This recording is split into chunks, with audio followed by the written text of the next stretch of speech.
Urmatlı Sadır Nurkocaevich, siz prezidentlik saylovunun aldığında el menen joluguşkanda Bujum ayına ıtmak uçaskasında bir mektep salı berүүnü uada kılgan ekensiz.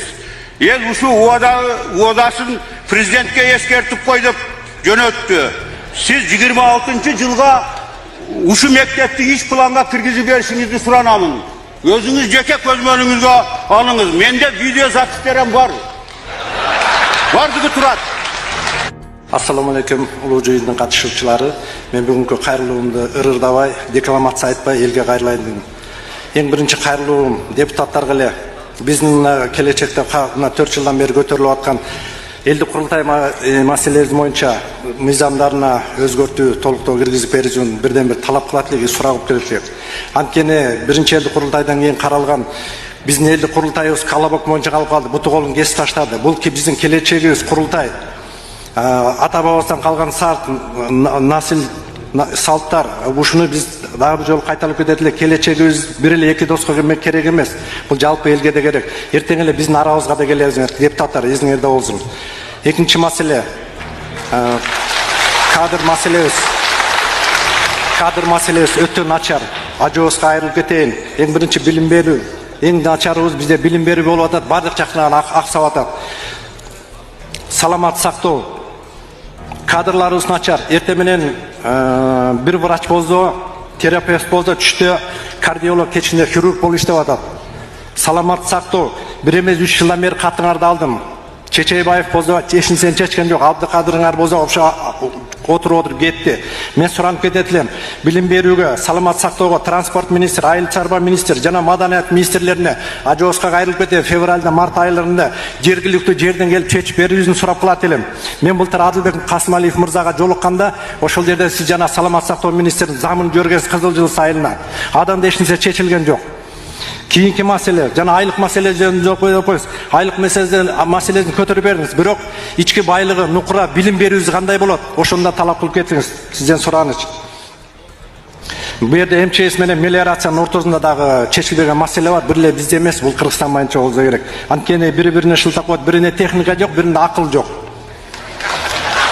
Акырында аукцион маселеси, портал, тендер дегенер мыйзамдар, жогорку кеңештин депутаттары, ушунча жылдан бери силер мыйзамды кабыл алып атсыңар, азабын карапайым эл тартып атыр. Мыйзамыңарды оңдогулачы.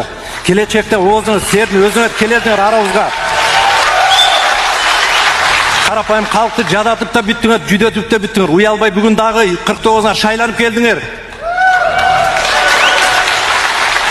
Армия боюнча армияны бекемдөөбүз бул жакшы, бирок армияга кимдер баш керек? Бир эле Кыргыздын жараны эмес. Кыргызстандын жараны барыш керек. Эмне үчүн альтернатива деп калып атат бул жерде? Альтернатива деген ошо эле мындай өзүн актаган жок. Акча берип койсоң, жарактуу болуп калат экен, акча бербесең альтернативада калып калат экенсиң. Бул эмне деген? Жогорку окууга тапшырып бир жерге бийликке кызматка барыш үчүн Рахмат.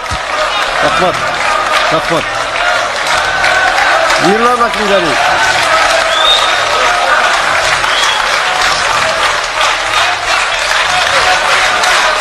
Он секунд.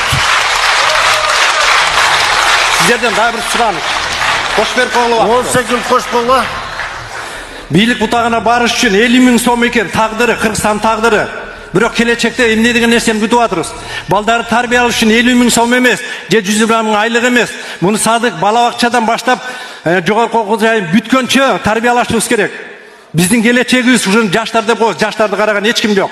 Сизден ажыбыздан суранып келем, Садыр мырза. Февраль менен март айынан баштап нерде отурган министрлер креслого жабышып калбасын, сиз айткандай болуп.